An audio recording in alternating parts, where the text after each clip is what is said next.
इस पिक्चर को देखो आप, देखो ये पिक्चर आपको क्या लग रहा है, किस इसका है? वैसे मेरी ड्राइंग अच्छी नहीं है, लेकिन आपको पता लग रहा होगा कि ये जो पिक्चर है वो आपका ब्रेन का है। तो मैं आपको इस पूरे टोटल वीडियो में ब्रेन के बारे में बताऊंगा और आपको जो 20 से 25 मिनट जो आपके लगेंगे पूरे ब्रेन को समझने में, ठीक है? तो चलिए स्टार्ट करते हैं। और मैं आपको पहले दिखाता हूँ कि आपका जो ब्रेन है वो दिखता है कैसे। आप देखो यहाँ पे जो वीडियो दिखाई दे रहा है वहाँ पे आपको पूरा ओवरऑल सिंटेक्स पता चल जाएगा, यानी कि उसके कौन कौन से पार्ट होते हैं ब्रेन का वो आपको पता चल जाएगा। तो आप देख रहे हो कि यहाँ पे कि जो आपका ब्रेन का स्ट्रक्चर होता है वो काफ़ी क्या है, काफ़ी कॉम्प्लिकेटेड है। तो मैं उसको कोशिश करूँगा इसको मैं सिंप्लीफाई करके जो जो मेन ऑर्गन होते हैं आपके ब्रेन में, यानी कि जैसे आप क्या कर रहे हो, आप इस वीडियो को देख रहे हो, आप जब वीडियो को देख रहे हो तो वीडियो को देखते ही आप क्या करोगे, इस वीडियो से कुछ सीखना चाहोगे, कुछ मेमोराइज करना चाहोगे। तो आप देखो कि मेमोराइज करना भी क्या है, आपके दिमाग का काम होता है। वैसे जो दिमाग है वो एक क्रूशियल पार्ट है आपकी टोटल ह्यूमन बॉडी का। अगर आपका ब्रेन खराब हो जाए तो आप समझो, इससे कंपेयर कर सकते हो, आपने देखा होगा कि इलेक्ट्रिसिटी पूरे कहाँ गई होती है, पूरे घर में गई होती है और एक बाहर एमसीबी लगा होता है, ठीक है? अगर आपका एमसीबी डैमेज हो जाता है तो क्या होता है, पूरे घर का जो लाइट है वो क्या होता है, पूरा चल जाती है, नहीं बत्ती गुल हो जाती है। तो अगर एमसीबी खराब हुआ तो पूरा बत्ती गुल हो गया। वैसे ही जो आपका हेड होता है, यानी कि जो आपका ब्रेन होता है, वो आपके पूरे बॉडी का क्या होता है, वो आपके पूरे बॉडी का एमसीबी होता है। अगर वहाँ पे थोड़ी भी कुछ खराबी होती है तो आपका पूरा इफेक्ट दिखाई देता है आपकी ह्यूमन बॉडी पे। अगर आपका ब्रेन डेड हो गया तो समझो आप डेड हो गए। समझ में आया? अब स्टार्ट करते हैं। देखो, तो पहले देखो ये आपका ब्रेन है, ठीक है? अब मैंने बताया ये बहुत ज़्यादा क्रूशियल है, तो इसको प्रोटेक्ट करने के लिए क्या होता है, इसके ऊपर एक क्या होती है, एक लेयर होती है, किसकी, एक बोन होता है जो कि इसको क्या करता है, इसको प्रोटेक्ट करता है, ठीक है? और वो बोन कौन सा है, तो देखो उस बोन का नाम है क्रैनियम, ठीक है? जो क्रैनियम बोन होता है वो क्या करता है, वो आपके इस ब्रेन को प्रोटेक्ट करता है। क्या करता है, प्रोटेक्ट करता है। समझ में आया? तो पहले क्या होगा, आपका क्रैनियम लेयर होगा, बोन होगा आपके ब्रेन के ऊपर। फिर उसके बाद क्या होता है, उसके बाद एक झिल्ली होती है। कौन सी झिल्ली होती है, आपकी झिल्ली होती है मेनिंजेस, ठीक है? मेनिंजेस झिल्ली क्या होती है, मेनिंजेस झिल्ली में ही आपका जो ब्रेन होता है उसमें वो होता है, ठीक है? जैसे आप झिल्ली देखे होगे, प्लास्टिक देखे होगे, तो आप क्या करते हो, प्लास्टिक को संभाल लाते हो, तो आपका जो प्लास्टिक है यानी जो झिल्ली है वो प्रोटेक्शन का काम करता है। तो पहले तो क्रेनियम होता है ऊपर, उसके नीचे आपके मेनिंजेस झिल्ली होती है जिसमें आपका क्या होता है, ब्रेन होता है। तो अब दो चीज समझ में आ गया कि दो क्या होती है, क्रेनियम और मेनिंजेस क्या होती है। अब हम देखते हैं कि ये जो आपका ब्रेन है उसका ऑन एन एवरेज वेट कितना है। तो देखो, जो आपका ब्रेन होता है अलग अलग चीज़ें होती है, यानी कि अगर मान लो कि कोई एडल्ट है, ठीक है, या फिर आपका जो बॉडी के ऊपर भी आपका ब्रेन का वेट डिपेंड करता है। लेकिन अगर आप एवरेज की बात करो तो एवरेज कितना होता है वेट, आपका जो वेट होता है ब्रेन का वो आपके 1 kg से लेके 1.5 kg के आसपास होता है, ठीक है? आपका ब्रेन का जो एवरेज वेट होता है वो कितना होता है, 1 kg से लेके 1.5 kg के बीच में, ठीक है? ये डिफर कर सकता है। तो आप ये समझ गए 3 पार्ट। अब हम आगे चलते हैं और ये देखते हैं कि इसमें आपके ब्रेन को हम कितने पार्ट में डिवाइड कर सकते हैं। तो देखो, जो हमारा ब्रेन है उसको मेनली 3 पार्ट में डिवाइड कर सकते हैं। कौन कौन से, वो देखो आप। जो फर्स्ट पार्ट है उसको देखो, ये जो ब्रेन है इसको पहले आप किस में डिवाइड करोगे, इसको 3 टाइप में डिवाइड कर सकते हो, यानी 3 पार्ट में डिवाइड कर सकते हो। कौन कौन सा, एक होता है आपका फोर ब्रेन, ठीक है? दूसरा मिड ब्रेन, ठीक है, मिड ब्रेन। और जो थर्ड पार्ट है वो है हिंज ब्रेन, ठीक है? Hinge brain. देखो कौन कौन से ब्रेन के पार्ट हो गए, इसको जो ये पूरा पार्ट, ये आपका जो पूरा ब्रेन है इसको 3 पार्ट में बांटे। कौन कौन से, एक होता है फोर, दूसरा मिड और तीसरा कौन सा है, हिंड ब्रेन है। देखो, इसको आप बोलते हो अग्र, इसको बोलते हो मध्य, और ये क्या होता है, नीचे वाला, ठीक है? तो देखो ये आपके ब्रेन में कहाँ कहाँ होते हैं। तो यहाँ पे आप देखो ध्यान से, ये जो लाइनिंग आपको दिखाई दे रही है, ये वाली पूरी लाइनिंग, ये जो आपका होता है ये आपका होता है फोर ब्रेन। क्या होता है, ये आपका होता है फोर ब्रेन, ठीक है? कौन सा, ये जो आपका आगे वाला जो पार्ट दिखाई देता है ना, जैसे आपको ये है ठीक है, ये जो आगे वाला पार्ट है उसको बोलते हो फोर ब्रेन। समझ में आया? अब दूसरे पे देखो, जो आपका ये वाला स्ट्रक्चर दिखाई दे रहा है, जो यहाँ पर रेड है, ठीक है, इसको रेड से कलर किया गया है, ये जो होता है ये आपका मिड ब्रेन होता है। क्या होता है? ये आपका मिड ब्रेन होता है। समझ में आ गया? तो आपका फोर ब्रेन आपका ये वाला पूरा पार्ट होता है फोर ब्रेन का। मिड ब्रेन आपका जो ये छोटा वाला दिखाई दे रहा है वो होता है। अब देखो, ये दोनों को छोड़ दो, आप नीचे देखोगे तो ये जो आपका जो ये कलर किया गया है, ठीक है, यहाँ आप देखो, ये जो है ये वाला पार्ट, ये पूरा पार्ट, और ये भी देखिए, ये जो इस पूरे पार्ट को क्या बोलोगे? ये जो पूरा पार्ट होता है इसको बोलते हो आप हिंड ब्रेन। ठीक है, यानी कि सबसे निचला वाला ब्रेन। तो आपके ब्रेन के कितने टाइप हो गए, यानी कितने पार्ट हो गए? 3 पार्ट हो गए, फर्स्ट, फोर, मिड और हिंड ब्रेन। समझ में आ गया? अब देखो, जो फोर ब्रेन है आपको दिखाई दे रहा हो कि फोर ब्रेन जो है ना वो सबसे ज़्यादा एरिया में है। तो आपके पूरे एरिया की अगर बात करो तो जो फोर ब्रेन होता है उसकी परसेंटेज कितनी होती है? तो अगर टोटल परसेंटेज में इसका परसेंटेज होता है 66%। कितना होता है? 66% के आसपास आपके ब्रेन में जो आपका फोर ब्रेन होता है उसका पार्ट होता है। इतना समझ में आ गया? अब देखो, इनको हम आगे क्लासिफाई कर सकते हैं। उससे पहले आप जानो कि जो ये फोर ब्रेन होता है, ठीक है, ये फोर ब्रेन जो करते हैं वो वॉलेंट्री एक्शन को कंट्रोल करता है। कौन से एक्शन को? वॉलेंट्री एक्शन को ये कंट्रोल करता है। और जो मिड ब्रेन है और जो हिंड ब्रेन है ये कौन से एक्शन को कंट्रोल करता है? ये आपके इनवॉलेंट्री एक्शन को कंट्रोल करता है। अब आप सोच रहे होंगे कि वॉलेंट्री और इनवॉलेंट्री क्या होता है? तो देखो, वॉलेंट्री वो होते हैं जो आपके कंट्रोल में होते हैं, और जो इनवॉलेंट्री होते हैं जो आपके कंट्रोल में नहीं होते हैं। जैसे आपका डाइजेशन, वैसे आपका रेस्पिरेशन, आपका हार्ट बीट करना, क्या आप इनको कंट्रोल कर सकते हो? नहीं कर सकते हो। तो ये जो चीज़ें होती हैं ये आपकी इनवॉलेंट्री एक्शन कहलाती हैं। तो जो आपका वॉलेंट्री एक्शन को कंट्रोल करने का काम करता है फोर ब्रेन करता है, और जो आपका मिड ब्रेन और हिंड ब्रेन होते हैं वो इनवॉलेंट्री एक्शन को कंट्रोल करते हैं। अब हम आगे चलते हैं और देखते हैं कि जो आपका फोर ब्रेन है, मिड ब्रेन और हिंड ब्रेन है, इनको भी आगे जाके क्लासीफाई किया गया है या इनके भी पार्ट होते हैं। उनको हम एक एक करके समझते हैं कि आपके कौन कौन से फोर ब्रेन में पार्ट होते हैं। तो चलिए देखते हैं। देखो, मैं इन सबको अभी रब कर रहा हूँ, फिर उसको देखते हैं कि फोर ब्रेन के कौन कौन से पार्ट होते हैं। ठीक है, देखो ये फोर ब्रेन हो गया। अब फोर ब्रेन के पार्ट हम देखते हैं कि फोर ब्रेन के आपके कौन कौन से पार्ट होते हैं। देखो, फोर ब्रेन के मेनली 3 पार्ट होते हैं। कौन कौन से? यहाँ पे देखो, फोर ब्रेन के मेनली 3 पार्ट। फर्स्ट जो होता है वो होता है सेरेब्रम। ठीक है, सेरेब्रम। दूसरा जो होता है वो होता है थैलेमस, और जो थर्ड होता है वो होता है हाइपोथैलेमस। ठीक है, जल्दी से बोलो, फोर ब्रेन के कितने पार्ट? 3 पार्ट। कौन कौन से? सेरेब्रम, थैलेमस और हाइपोथैलेमस। तीनों समझ में आ गया? फोर ब्रेन के 3 पार्ट, सेरेब्रम, थैलेमस और हाइपोथैलेमस। अब हम देखते हैं कि ये आपके कहाँ पे होते हैं।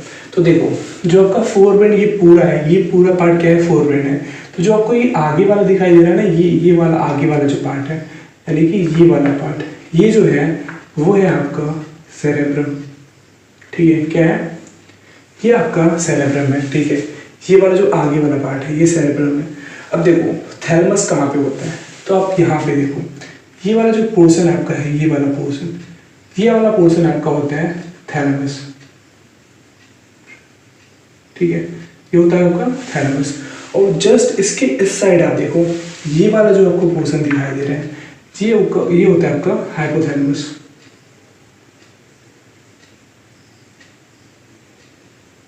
ठीक है, तीनों का लोकेशन पता चल गया कि आपके फोर ब्रेन में कौन कौन से पार्ट? 3 पार्ट, सेरेब्रम, थैलेमस और हाइपोथैलेमस। फोर ब्रेन जो होता है, फोर ब्रेन में आपका जो ये वाला पार्ट होता है, बाहर वाला पार्ट जो आपको दिखाई दे रहा है, ये आपका सेरेब्रम होता है। अब जैसे उसके नीचे आओगे तो ये आपका होता है थैलेमस, और यहाँ पे आप देखोगे तो ये क्या होता है? हाइपोथैलेमस होता है। और ये वाला जो पार्ट होता है ना, ये जो छोटा सा दिखाई दे रहा है, ये आपकी एक ग्लैंड होती है, पिट्यूटरी ग्लैंड होती है। इतना समझ में आ गया? तीनों पार्ट। अब हम तीनों का वर्क देखते हैं कि इन तीनों का वर्क क्या होता है। तो देखो, जो सेरेब्रम होता है इसका काम होता है मेमोरी का। ठीक है, मेमोरी को करता है। जो आप थिंकिंग प्रोसेस करते हो, जो आप सोचते हो, इसको कंट्रोल कौन करता है? ये आपका सेरेब्रम करता है। तो देखो, अगर आप ये वीडियो देख रहे हो, आप इस वीडियो से कुछ सीखोगे, कुछ चीज़ों को मेमोराइज करोगे। तो जो मेमोराइज को कंट्रोल करता है वो कौन करता है? सेरेब्रम करता है। तो अगर आपको पूरा आपका मेमोरी याद करने की क्षमता अगर बढ़ाना है तो आपको किसको मजबूत करना होगा? सेरेब्रम को मजबूत करना होगा। तो आपने समझा कि सेरेब्रम जो काम करता है वो मेमोरी को कंट्रोल करेगा और दूसरा आपके थिंकिंग को कंट्रोल करेगा। एक पार्ट समझ में आया। अब हम देखते हैं कि थैलेमस और हाइपोथैलेमस क्या काम करता है। देखो, जो थैलेमस है, ठीक है, इसका काम होता है ये आपकी एक्सटर्नल एक्टिविटी को क्या करता है? कंट्रोल करता है। एक्सटर्नल एक्टिविटीज पे देखिए क्या करता है? कंट्रोल करता है। देखो, एक्सटर्नल एक्टिविटीज मतलब क्या? जैसे आपका कोल्ड हो गया, आपका हॉट हो गया, ठीक है, जैसे आपका ये दोनों टेम्परेचर हो गया, ठीक है, आपका मान लो कोई आपको मारता है, बीट करता है, इस टाइप को सपोज करो कि जो एक्सटर्नल एक्टिविटी होती है, यानी कि अगर आपको ठंड लगता है तो कैसे आपको पता चलता है? तो आपको थैलेमस के थ्रू पता चलता है। अगर आपको गर्मी लगती है तो भी आपको थैलेमस के थ्रू पता चलता है। अगर आपको किसी ने मारा, ठीक है, तो आपको कैसे पता चला कि किसी ने आपको मारा? तो ये भी काम होता है थैलेमस का। यानी कि जो भी एक्सटर्नल एक्टिविटी होती है आपके बाहर, ठीक है, वो उसको कंट्रोल कौन करता है? थैलेमस करता है। यानी कि आपको जो पता चलेगा वो किसके थ्रू पता चलेगा? थैलेमस के थ्रू पता चलेगा। इतना समझ में आया? अब हम देखते हैं हाइपोथैलेमस का काम क्या होता है। तो देखो, हाइपोथैलेमस क्या काम करता है? हाइपोथैलेमस जो होता है, जैसे ये एक्सटर्नल एक्टिविटी को कंट्रोल करता था, ये आपकी इंटरनल एक्टिविटी को कंट्रोल करता है, ठीक है, इंटरनल एक्टिविटीज को कंट्रोल करता है। जैसे इसमें क्या होगा आपका, जैसे आपको भूख लगती है, ठीक है, क्या लगता है? आपको भूख लगती है। तो भूख लगता कैसे है? आपके हाइपोथैलेमस से, ठीक है। जैसे आपका इंटरनल आपके जो होते हैं, जैसे लव हो गया, आपका एंगर हो गया, ठीक है। देखो, जैसे लव क्या होता है? लव आपका कोई भी हार्ट से इसका कनेक्शन नहीं होता है। जो आप अभी तक जानते हो कि जो लव का कनेक्शन होता है वो हार्ट से होता है, ये सरासर गलत है, ठीक है। जो आपका लव यानी कि लव और एंगर, इसको कंट्रोल कौन करता है? इसको कंट्रोल करता है हाइपोथैलेमस, ठीक है। तो आप इतना समझ जाओ कि जो लव है वो क्या होता है? वो आपके ब्रेन का ही एक पार्ट है, ठीक है। और ब्रेन में किसका पार्ट होता है? फोर ब्रेन में, और किसका? हाइपोथैलेमस का, ठीक है। लव और एंगर। मैं आपको एक फैक्ट बताता हूँ। देखो, जो आपका हाइपोथैलेमस है, अगर वो एक बार एक्टिव हो जाता है तो वो सारे ऑर्गन को, यानी कि जो और सारे पार्ट हैं उनको अनएक्टिव कर देता है। कैसे?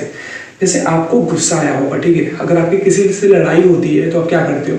आप गुस्से में अपना आपा खो देते हो और कुछ भी नहीं देखते हो, सामने वाले पे पूरा टूट पड़ जाते हो, ठीक है, उसको मारने लगते हो। इस टाइम पे अगर आपको कोई भी रोकता है, कुछ भी करता है, आप किसी की भी नहीं सुनते। क्यों? क्योंकि आपका हाइपोथैलेमस, जो आपका हाइपोथैलेमस है वो अभी एक्टिव है, और इसके एक्टिव होने पे आपका जो और सारी जो चीज़ें होती है वो अनएक्टिव हो जाती हैं।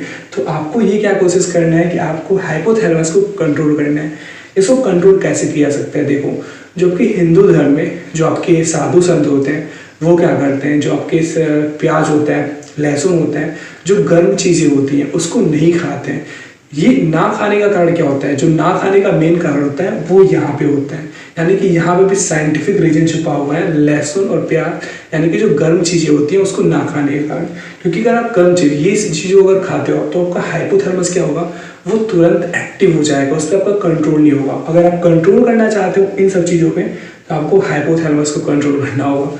तो आपको तीनों चीज़ समझ में आ गया। फोर ब्रेन में आपके तीन पार्ट, सेरेब्रम, थैलेमस और हाइपोथैलेमस, इनका लोकेशन समझ में आ गया। अब हम आगे चलते हैं और जो हमारे और रिमेनिंग जो पार्ट है ब्रेन के उनको हम समझते हैं। तो देखो, अब हम देखते हैं हिंड ब्रेन को। कौन से ब्रेन को? हिंड ब्रेन को। देखो, हिंड ब्रेन के भी आपके तीन पार्ट होते हैं। कौन कौन से पार्ट होते हैं हिंड ब्रेन के? आपके तीन पार्ट। कौन कौन से? फर्स्ट होते हैं वो होता है पॉन्स।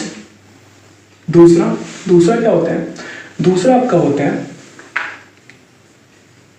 सेरेबेलम, ठीक है। सेरेब्रम और सेरेबेलम दोनों अलग अलग है, ठीक है। अब देखो, तीसरा जो होता है वो होता है मेडुला ऑब्लांगाटा, ठीक है। क्या होता है? हिंड ब्रेन के आपके तीन पार्ट, पॉन्स, सेरेबेलम और तीसरा होता है मेडुला ऑब्लांगाटा, ठीक है। अब हम देखते हैं कि इन तीनों का लोकेशन कहाँ पे होता है। तो आप देखो हिंड ब्रेन कहाँ पे होता है। हिंड ब्रेन आपका जो ये वाला पार्ट है ना, रेड वाले को छोड़ के आप ये वाला जो देख रहे हो, ये आपका क्या होता है, ये आपका हिंड ब्रेन होता है। अब देखो जो आपको ये वाला दिखाई दे रहा है, ये वाला जो पीरियड पार्ट दिखा रही है, ये जो चीज़ें दिखाई दे रही है, ये आपका होता है, ये आपका होता है मेडुला ऑब्लिगाटा। ठीक है, ये आपका मेडुला ऑब्लिगाटा होता है। अब देखो ये जो आपको दिखाई दे रही है एक नली टाइप की, ठीक है, ये वाला जो दिखाई दे रहा है आपको हिंड ब्रेन में, ये आपको एक नली टाइप के स्ट्रक्चर दिखाई दे रहा है। ये क्या होता है, ये आपका पॉन्स होता है। और इसका काम क्या होता है, इसका काम होता है कि जो आपका मिड ब्रेन है और जो हिंड ब्रेन है उसको ज्वाइंट करना। किसका काम, पॉन्स का होता है। ठीक है, ये एक नली होती है। ठीक है, यहाँ मान लो कि ये वाला है, वी क्या है, पॉन्स है। मेडुला ऑब्लिगाटा काम करता है क्या, देखो ये आपका मेडुला ऑब्लिगाटा है। इसका काम क्या होता है, इसका काम होता है कि जो आपका डाइजेशन होता है, ठीक है, ये क्या करता है, डाइजेशन को कंट्रोल करता है। यानी कि जो आपके इनवॉलेंट्री एक्शन होती है, जो काम होती है, वो क्या करता है, वो मेडुला ऑब्लिगाटा क्या करता है, कंट्रोल करता है। जैसे आपका डाइजेशन हो गया, तो डाइजेशन को कंट्रोल करता है ये आपका हिंड ब्रेन। और जैसे आप ब्रीदिंग करते हो, सांस लेते हो, ठीक है, ब्रीदिंग, ठीक है, जो आपका ब्रीदिंग हो गया, सांस जो आप लेते हो, उसको भी कौन कंट्रोल करते हैं, इसको भी कंट्रोल करने का काम करता है आपका मेडुला ऑब्लिगाटा। अब देखो इसका काम एक और होता है, जैसे आपको हिचकी आती है, क्या होती है, आपको हिचकी आती है। तो हिचकी क्यों आती है, हिचकी आने का कारण होता है कि जब आप नीचे आओगे तो आपका क्या होता है, एक विंड पाइप होता है, और क्या होता है, एक ऑसोफेगस होता है। तो जो आपका विंड पाइप के पास में आपका एक ग्लैंड होता है, यानी कि एक नली होती है, ठीक है, जिसको बोलते हो एपिग्लोटिस। क्या बोलते हो, एपिग्लोटिस। जो काम क्या करता है कि आप जब खाना खाते हो तो खाना खाते टाइम पे जो विंड पाइप है, विंड पाइप का काम को क्या होता है कि वो विंड को ले जाता है। अगर उसमें खाना चला जाएगा तो क्या होगी, आपको हिचकी आने लगी, वो आपको खराबी करेगा। तो जो आपका एपिग्लोटिस होता है वो विंड पाइप को क्या करता है, क्लोज कर देता है। यानी कि समझो कि एपिग्लोटिस एक वॉल्व का काम करता है। तो जब आप खाना खाते हो तो वो विंड पाइप को क्लोज कर देगा, और क्लोज करने पे क्या होगा कि आपका जो खाना खा रहे हैं वो उसमें नहीं जाएगा। लेकिन जब आप कुछ सोचते रहते हो तो क्या होता है कि जो आपका एपिग्लोटिस काम नहीं करता है, क्योंकि आपका मेडुला ऑब्लिगाटा व्यस्त रहता है। इस टाइम पे आपको क्या आता है, हिचकी आता है। तो आप समझो कि एपिग्लोटिस को कंट्रोल करने का काम कौन करता है, मेडुला ऑब्लिगाटा। ठीक है, और ये किसका पार्ट होता है, ये आपके हिंड ब्रेन में होता है। इतना समझ में आ गया। अब देखो सेरेबेलम कहाँ पे होता है, तो देखो जो सेरेबेलम है, ये वाला पार्ट आप देखो, हिंड ब्रेन में आपका ये पार्ट दिखाई दे रहा है, ये आपका होता है सेरेबेलम। ठीक है, क्या होता है, सेरेबेलम। देखो इसका काम क्या होता है, इसका काम बहुत ही इंपॉर्टेंट होता है। ये काम करता है बैलेंसिंग का। क्या करता है, ये आपका बैलेंसिंग का काम करता है। अब आप बोलोगे बैलेंसिंग मतलब क्या, देखो आपने सर्कस में गए होगे, आप सर्कस में देखे होगे कि एक रस्सी होता है, और इस पर क्या करते हैं, जो आपका सर्कस दिखाने वाला होता है वो यहाँ पे क्या करते हैं, चलता है, बैलेंस करके चलता है। तो ये जो पूरा बैलेंस करने का जो काम होता है वो आपका होता है सेरेबेलम। यानी कि जब आप चलते हो तो आप एक बैलेंस वे में चलते हो, तो ये पूरा जो बैलेंसिंग जो करता है वो कौन करता है, सेरेबेलम करता है। इसका एक बेस्ट एग्जांपल देखो जब आप कोई भी जैसे कोई आपका जो आपका नशेड़ी पर्सन होता है, यानी कि जो नशा करता है, जो अल्कोहल लेता है, उसमें क्या होता है, वो जो आपका शराब होता है, अल्कोहल होता है, वो डायरेक्टली इम्पैक्ट डालता है आपके सेरेबेलम पे। और देखोगे आप जो शराबी होता है उसका सेरेबेलम सही से काम नहीं करता है, और जब वो चलता है तो वो क्या करता है, वो लड़खड़ाते हुए चलता है। इस टाइम पे उसका सेरेबेलम काम नहीं करता है सही से, इसलिए वो अपने बॉडी को बैलेंस नहीं बना पाता है, और वो क्या करता है, डगमगाते हुए चलता है। तो आपको हिंड ब्रेन भी समझ में आ गया। अब हम अपने लास्ट पोर्शन पे चलते हैं, जो कि है आपका मिड ब्रेन। यानी कि मिड ब्रेन में कौन कौन से पार्ट होते हैं, तो देखो लास्ट पार्ट है मिड ब्रेन। देखो मिड ब्रेन में भी आपके दो पार्ट होते हैं मेनली, कौन कौन से, एक होता है आपका कॉर्पोरा क्वाड्रिगेमिस, और जो दूसरा होता है, दूसरा क्या होता है,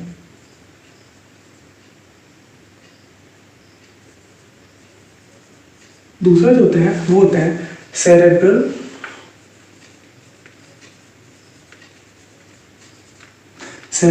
पेडेंकल। ठीक है, फर्स्ट कॉर्पोरा क्वाड्रिगेमिनी, और जो दूसरा होता है वो होता है सेरेब्रल पेडेंकल। ठीक है, आपका मिड ब्रेन पोजीशन देखो, ये आपका मिड ब्रेन होता है। अब इनका वर्किंग देखते हैं कि इनका दोनों का वर्क क्या होता है। तो देखो, जो आपका कॉर्पोरा होता है, ठीक है, ये वाला जो पार्ट होता है, इसका काम होता है ये आपके ईयर और आई, इन दोनों को कंट्रोल करते हैं। कौन? आपका जो कॉर्पोरा होगा मिड ब्रेन में, ये काम करेगा, ये आपकी आंखों को और ये आपके कान जो होते हैं इनको कंट्रोल करता है, यानी कि जो आपको सुनाई देता है वो कंट्रोल करने का काम, और जो देखते हैं आप उसको कंट्रोल कौन करता है? ये आपका कॉर्पोरा करता है, ठीक है। अब तो सेरेब्रल क्या काम करता है? जो सेरेब्रल होता है उसका काम क्या होता है? देखो, इसका काम कुछ नहीं होता है। ये क्या होता है कि ये आपका जो स्पाइनल कॉर्ड होता है, जो आपका स्पाइनल कॉर्ड होता है, देखो स्पाइनल कॉर्ड कहाँ पे होता है? जिसका स्पाइनल कॉर्ड होता है ये यहाँ पे होता है। कहाँ पे होता है? ये जो यहाँ पे होता है स्पाइनल कॉर्ड। तो आपका मिड ब्रेन को ये क्या करता है? इससे कनेक्ट करता है। तो स्पाइनल और आपका सेरेब्रल जो होता है वो ज़्यादा कुछ काम नहीं होता है, इसका यही काम होता है कि ये आपके स्पाइनल कॉर्ड से कनेक्टिविटी प्रोवाइड कराता है। तो आप इतना समझ आएगा कि मिड ब्रेन क्या होता है। मिड ब्रेन के दो पार्ट होते हैं। मिड ब्रेन आपका यहाँ पे होता है, इसमें दो पार्ट कौन से होते हैं? कॉर्पोरा और सेरेब्रल। जो कॉर्पोरा होता है वो क्या करता है? वो ईयर और आई को कंट्रोल करता है। और जो सेरेब्रल होता है वो कौन क्या करता है? वो स्पाइनल कॉर्ड से लिंकिंग प्रोवाइड कराता है। तो आई होप कि आपको इतना कुछ सब कुछ समझ में आ गया। थोड़ा ये फास्ट वीडियो हो गया होगा क्योंकि मैंने चाहा कि इसको मैं आपको 20 से 25 मिनट के आसपास में आपको ये समझा दूँ। तो आई होप कि आपको इतना समझ में आ गया, ठीक है। तो मिलते हैं नेक्स्ट वीडियो में, एंड थैंक्स फॉर वॉचिंग।